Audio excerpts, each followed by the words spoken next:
Reparto de puntos en el Molinón. Enrique Castro Quini no se le puede llamar tropiezo, pero sí quizás un pequeño bache del Real Sporting de Gijón y un partido que sin duda permite ver realidades al Real Sporting de Gijón de cara al futuro y de cara al presente también, porque el Real Sporting de Gijón no tiene un problema de juego, señores, no tiene un problema de táctica, no tiene un problema de entrenador, tiene un problema de directiva y tiene un problema de plantilla. La plantilla es corta, no hay delantera y no hay las bases. ¿Por qué? Porque el once inicial es muy bueno. El once inicial tiene calidad para estar arriba, pero cuando se va uno del once inicial, los otros 10 decaen un poco el nivel. Porque este equipo es precisamente eso, y lo llevamos hablando muchísimo tiempo, es precisamente un equipo. Y este equipo necesita de los 11 jugadores titulares para que cada uno tiren del carro por su parte.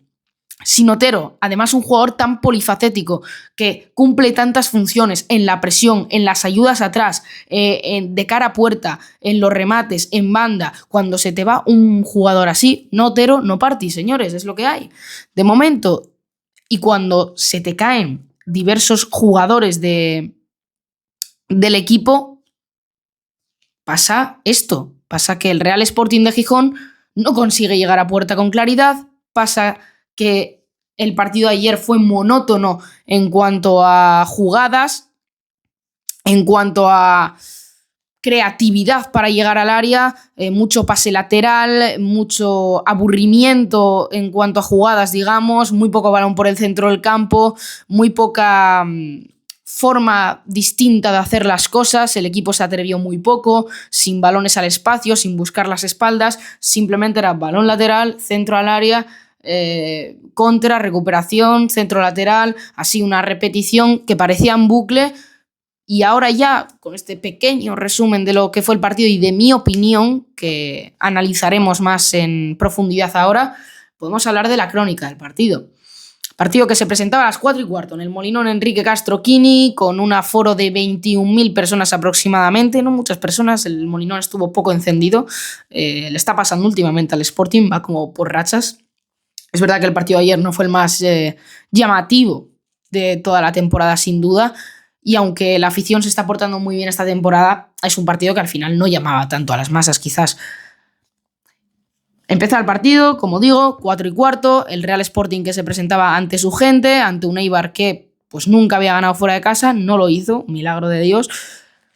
Y aquí empieza ya el primer error del partido, porque es que te pasó un Mirandés y te pasó en casa, que en casa es un poco mayor pecado, ¿no? Porque el Sporting en el minuto 5, en una contra donde yo creo que Pablo Vázquez es el que nos entiende, Corpás, el autor del gol, se le marcha a Guille y no consigue recuperar la posición, por lo tanto queda como último. Pablo Vázquez no va a morder, no va por la pelota, se le queda esperando y con un toque ligero en su pie acaba entrando ese balón en la portería de Rubén Yáñez. Y claro, aquí está un poco la tesis de mi opinión, de mi argumento, que es ¿por qué al Sporting no es capaz de resolver los partidos cuando se le ponen en contra desde parte temprana del partido? Pues fácil, porque no hay fondo de banquillo, porque no hay una solución ni interna ni externa, ni en el banquillo ni fuera de él, para que el Sporting pueda resolver un partido. ¿Por qué? Porque no hay una referencia clara en ataque, porque normalmente los equipos de segunda división necesitan tener jugadores explosivos adelante, tipo como era Campuzano en su momento, que te aseguraba 7-8 goles por temporada, decisivos además todos. Pues este año no hay una referencia en ataque en el 11 titular y tampoco la hay en el banquillo, como otros años. A veces te salía Yuca 20 minutos, te salía Campuzano. Pasa que se le pone quizás demasiado peso en la espalda a jugadores como Corredera, como César Gelabert o como es el ejemplo de Dubasín. ¿Por qué? Porque son bases del equipo, son cimientos que sostienen a los demás. Y el otro día el esfuerzo físico de precisamente esos dos nombres propios que destaco, que son Gelabert y es Corredera, es que están en todas las partes, y la gente lo valora poco. Yo creo y veo que la gente valora poco ese esfuerzo, que está muy bien ver los goles, está muy bien ver la estadística, pero el otro día, bueno, ayer en este caso, porque esto se está grabando de viernes, de viernes, de lunes, el equipo no fue capaz a mantenerse en un bloque bajo o bloque alto o bloque medio, depende de lo que te pidiera el entrenador y lo que te pidiera la situación. El otro día, en el caso, a mí me dio la sensación de que era un bloque medio. Pero el equipo no fue capaz de mantenerse unido. Y ahí es cuando aparecen las individualidades. En este caso, el equipo, pues este año precisamente no es el año de las individualidades, pero a veces aparecen y yo creo que se valora más el esfuerzo estadístico, ¿no? El goles, asistencias, posesión, pases completados, pero las anticipaciones que hizo ayer Corredera en esfuerzos defensivos, la presión que ejerció ayer César Gelabert en ocasiones donde, por ejemplo, Amadou pues ya estaba un poco quizás más tocado físicamente, que no está tan de jugar, al final nos va a pasar factura. Quiero decir, está muy bien decirlo, pero nos va a pasar factura porque se está viendo, porque en un momento dado se lesionó Gaspar, está lesionado Otero, hay muchos problemas a analizar y yo creo que a la directiva le vale con lo que hay, sinceramente, es mi opinión. Creo que son conformistas con la situación y que no quieren ir a ganar con esto porque ya el proyecto económicamente hablando ya le salió mal y al final esto es a ver si un año se asciende de petaca. En el hipotético caso de que la directiva apueste por el club, para mí la clave de la temporada va a estar en el mercado de invierno. ¿Por qué? Porque Borja Jiménez, yo creo que le está echando un pulso a la directiva, por ejemplo, con la entrada ayer de Nico Riestra, porque evidentemente la directiva quiere que jueguen los jugadores fichados, como es el ejemplo Óscar Cortés, como es el ejemplo Eric Curbelo, como es el ejemplo Jordi Caicedo. Y saca a Nico Riestra. Y yo creo que al final es un desafío, es echar un pulso a la directiva, es pedir un poquito más y si no se ficha 2 revulsivos más. Y una referencia en ataque como el año que se hizo con Mario González, que muchos lo recordaréis como un jugador intrascendente en el Sporting, cosa con la que estoy de acuerdo, pero que sin embargo te garantizó 2-3 goles y este año viene a hacer un doblete precisamente ahora con el Burgos. Burgos, por cierto, equipo que está muy bien posicionado en la clasificación. Pues yo lo firmo. Se está hablando mucho de Urkoizeta, pero evidentemente por la situación cómoda en la que se encuentra Urkoizeta en el conjunto bilbaíno, pues dudo mucho que quiera trasladarse de ciudad, nueva etapa. Bueno, es muy difícil, aunque si de verdad tiene ese hambre por jugar, pues es verdad que por menos dinero, pero si tiene ese hambre de jugar, pues es una oferta bastante sabrosa, ¿no? El jugar en un equipo de segunda división que opta al ascenso. Pero todo depende de la sensación que dé el Sporting a final de invierno, el cómo se efectuará el mercado de fichajes. Pero yo creo que este entrenador va a pedir un poquito más y lo que se vio ayer es que yo creo que el entrenador dio una rueda de prensa, por cierto, espectacular, de la que ahora hablaremos, pero yo creo que lo que quiso decir, yo me fijo mucho en la oratoria del entrenador y yo lo que le veía en la cara, un poco en la gesticulación, en cómo decía, yo creo que lo que quería dar a entender es esto es lo que tengo y no doy para más. Yo al final tengo un peso muy importante en la plantilla, pero esto es lo que hay y este es el máximo rendimiento que se le puede sacar a la plantilla. Y es que, chico, es una verdad como un templo. Eso es así. O sea, el equipo ayer, para mí, creo que dio su 100. Me explico. Hay gente a la que no le gustó el partido, porque hay gente que solo ve el resultado, pero es que el Sporting ayer juega bien. Es que hay un tiro o dos a puerta de Eibar, un paradón de Yáñez y el tiro del gol en 90 minutos. ¿Un acercamiento más del Eibar peligroso? Ninguno.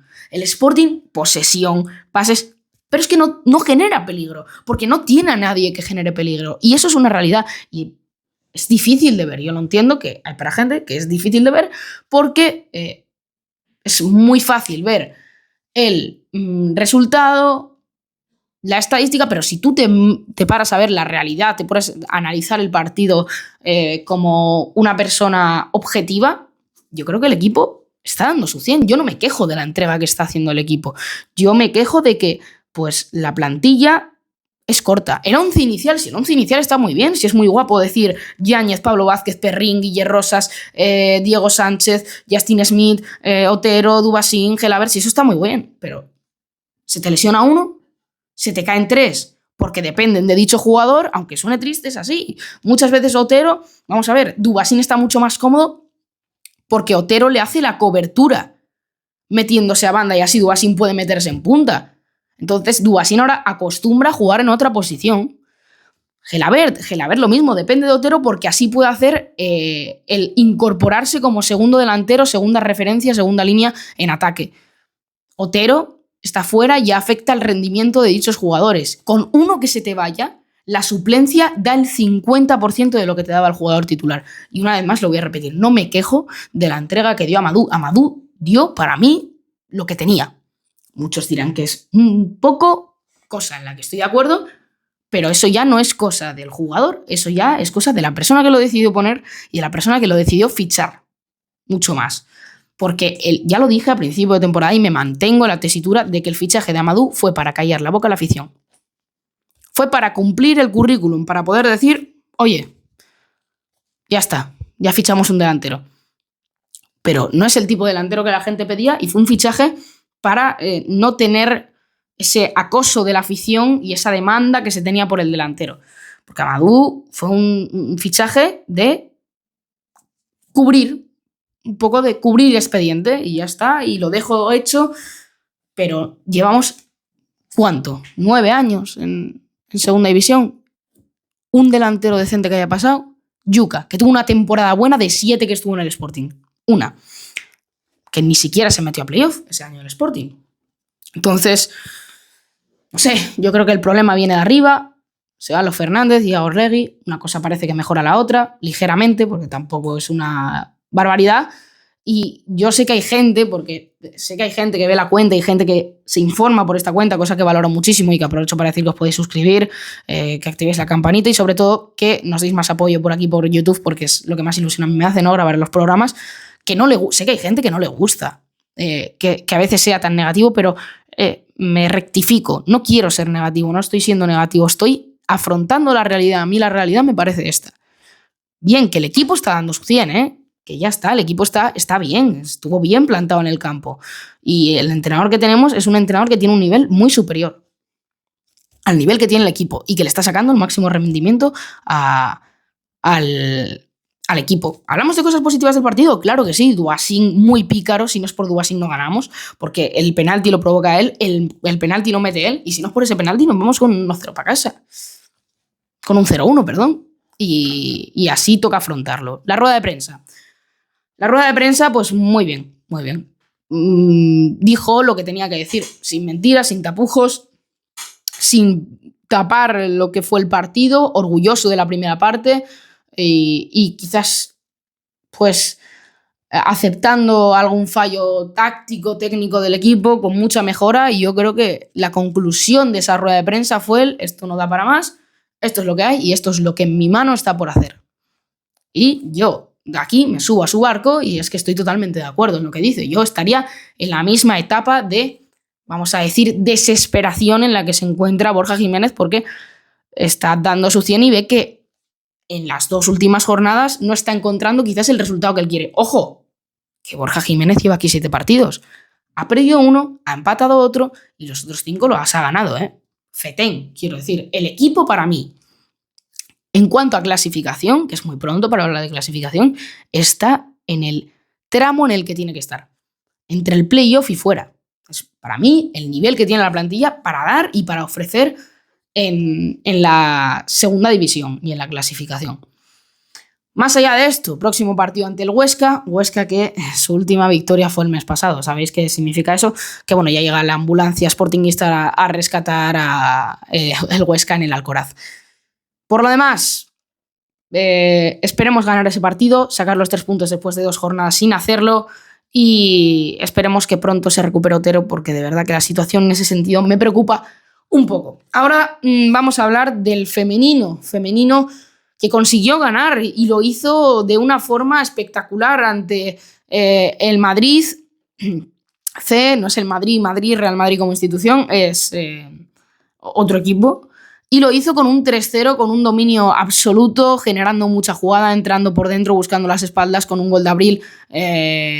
Y pues ese 3-0 donde el Sporting se sintió muy cómodo delante de su gente y que está siendo, para mí, el equipo revelación de la temporada en su división, porque está teniendo mucho protagonismo de cara a puerta. El otro día contra el Depor es verdad que se pierde, pero se pierde de una manera dando la cara, con un equipo que, seamos sinceros, era superior. El Deportivo de La Coruña femenino superior, seguramente en cuanto a plantilla, en cuanto a juego.